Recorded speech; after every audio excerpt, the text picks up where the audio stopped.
wollen Beef mit dem Boss haben, doch stecke noch in der Zeit vom blinde Kuh und Aufschlagen. Alles nur Rotznasen, die maximal mit ihrem Tuschkasten im Kindergarten einen auf Boss machen. Unsere Konsumentin scheinbar benebelt, denn das Phänomen der Wackness bleibt leider ewig. In einer Zeit, in der man Silben lang zieht oder wie ein dummer Spast in jedem Clip die ganze.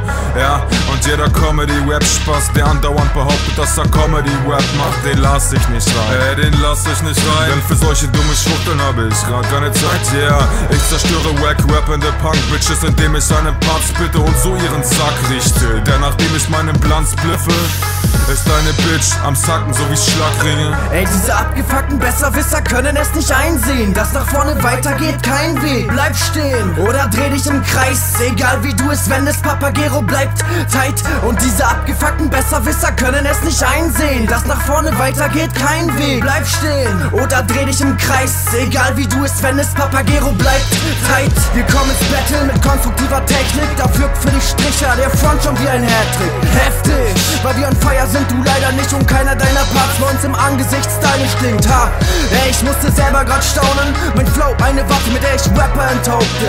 Dope, Mist, damit bring ich euch um Kopf und Kragen, eine Runde reicht, du bräuchtest nicht mal deinen Konterschrei. Voll Idioten-Rapper reimen totalen Schwachsinn, bevor ich mir das gebe, kommen Schore und Pappen, Coca und Absinn, bis ich vollkommen drunk bin und hau die blaue Augen, als wären deine Vorfahren arisch. Panik, geht jetzt übers Land, willst noch was sagen, hab den Schläger in der Hand, yeah. Drum halt besser die Schnauze toll, solltest du laufen, Spast, wirst das auch bereuen.